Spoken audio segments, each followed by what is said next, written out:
Dictation 100 शब्द प्रति minute start होगा 5 सेकंड बाद।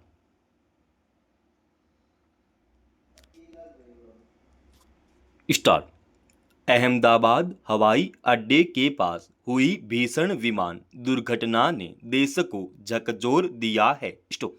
उड़ान भरने के कुछ ही समय बाद हुई इस दुर्घटना से जांचकर्ताओं और विमानन विशेषज्ञों के सामने कई सवाल उठ खड़े हुए हैं। स्टॉप। भारत में पिछले दशकों में कई हवाई दुर्घटनाएं देखी गई हैं। स्टॉप।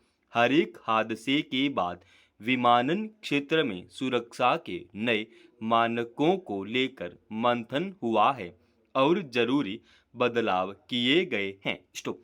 अंतर्राष्ट्रीय स्तर पर व्यापक छानबीन के तय मानक हैं और सुझावों को हर देश को मानना होता है। स्टॉप। सवाल उठता है कि अहमदाबाद में क्या हुआ। स्टॉप। हादसे के जो वीडियो सामने आए हैं, उनसे स्पष्ट है कि विमान उड़ते समय नीचे गिरा। स्टॉप। अचानक विमान की बिजली ठप हो जाने से ऐसा होता है। स्टॉप। इससे इंजन बंद हो जाते हैं, लेकिन इस बात की कम संभावना होती है कि किसी विमान के दोनों इंजन एक साथ बंद हो जाएं। स्टॉप। विशेषज्ञों के मुताबिक इस हादसे में एक बात खटकने वाली है। स्टॉप। विमान की उड़ान भरते ही लैंडिंग गियर को ऊपर उठा दिया जाता है, लेकिन इसका लैंडिंग गियर नीचे था। स्टॉप। संभव है कि पायलट को इंजन में खराबी का पता चला हो और उसने संभालने की कोशिश की हो। पैरा दरअसल विमान का उड़ान भरना और उतरना उड़ान का सबसे खतरनाक चरण होता है। स्टॉप।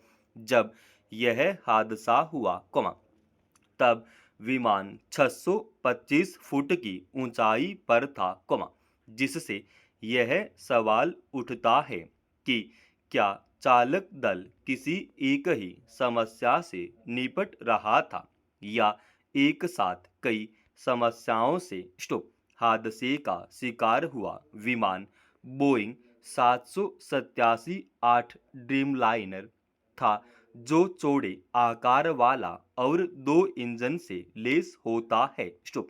जब जांच होगी तो पहला सवाल यही पूछा जाएगा कि यह विमान उड़ान भरने के लिए सही ढंग से तैयार था या नहीं। स्टॉप। जेट विमानों में कई सहयोगी प्रणालियां होती हैं, जिनमें केवल एक इंजन के साथ ऊपर चढ़ने की क्षमता भी शामिल होती है। स्टॉप। अभी यह स्पष्ट नहीं हुआ है कि एयर इंडिया के इस विमान ने कितनी उड़ानें पूरी की थीं। स्टॉप। फ्लाइट रडार 24 के आंकड़ों के मुताबिक, यह विमान एक दशक से भी ज्यादा पुराना था। स्टॉप। बोइंग के ड्रीम लाइनर को लेकर अतीत में सुरक्षा संबंधी चिंताएं सामने आई थी, लेकिन कभी दुर्घटना नहीं हुई थी। पैरा भारतीय वायु क्षेत्र में पिछला बड़ा हादसा 2020 में हुआ था, जब एयर इंडिया एक्सप्रेस की सहायक कंपनी का एक यात्री विमान केरल में बारिश से भीगे रनवे पर फिसल गया और 2 टुकड़ों में टूट गया। स्टॉप। कम से कम 17 लोगों की मौत हो गई थी। स्टॉप। वर्ष 2010 में, एयर इंडिया एक्सप्रेस का एक विमान मैंगलोर में एक पहाड़ी रनवे से फिसल गया था। स्टॉप। विमान में आग लग गई थी, जिसमें 150 से ज्यादा लोगों की मौत हुई थी। स्टॉप। यह वह दौर था, जब भारत के तेजी से बढ़ते विमानन क्षेत्र में सुरक्षा और व्यावसायिकता को लेकर कई स्तर पर लोग चिंतित थे। स्टॉप।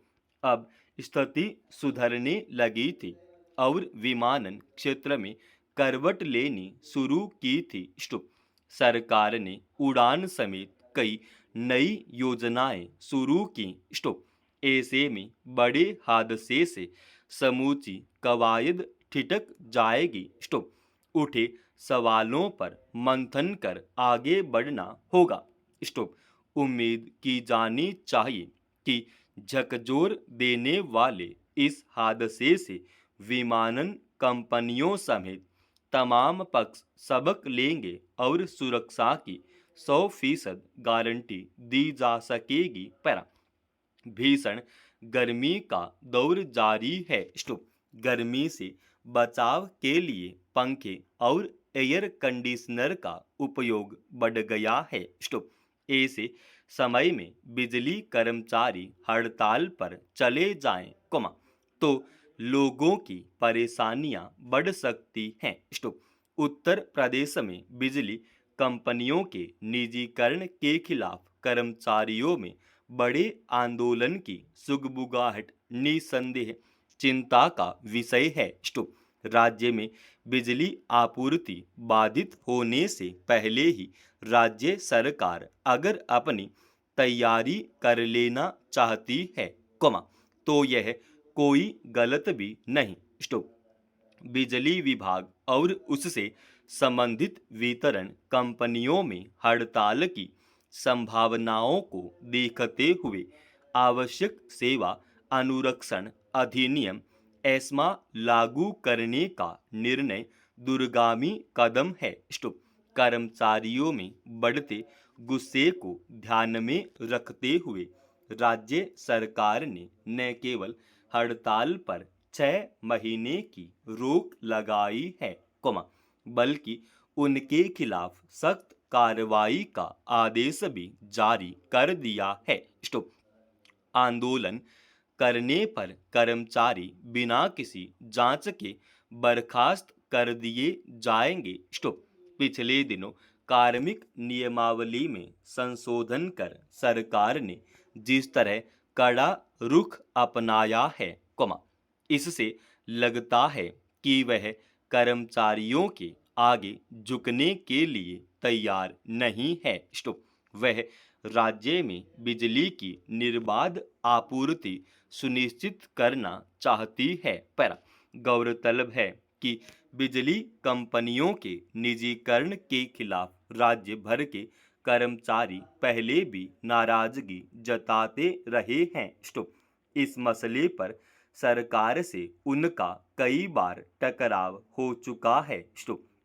इस बार मुद्दा बिजली निगमों के निजीकरण का तो है ही, सेवा नियमावली में व्यापक संशोधन व बड़े अधिकारियों को मनमाने अधिकार दिए जाने से भी कर्मचारी आक्रोश में हैं। सवाल यह भी है कि अगर शांतिपूर्वक आंदोलन करने पर कर्मचारियों को बर्खास्त किया जाता है या उन्हें पदावतन किया जाता है, तो यह अलोकतांत्रिक ही नहीं, मौलिक अधिकारों का भी हनन होगा। ऐसी परिस्थिति में कर्मचारियों के साथ मिल बैठकर बीच का कोई रास्ता निकाला जा सकता है। कोई दो मत नहीं कि राज्य सरकार ने गर्मी के दौरान बिजली की लगातार बढ़ती मांग को ध्यान में रखकर ही सख्ती दिखाई है। कर्मचारियों को भी चाहिए कि वे संयम और अनुशासन में रहते हुए अपनी बात रखें। समाप्त। दोस्तों, रोजाना ऐसी एडवांस डिक्टेशन के लिए चैनल को आप अभी सब्सक्राइब कीजिएगा और आज के इस डिक्टेशन का पीडीएफ फाइल हमने हमारे Telegram channel study with HS पर डाल दिया है, जिसका लिंक इसी वीडियो के डिस्क्रिप्शन में डाल रखा है।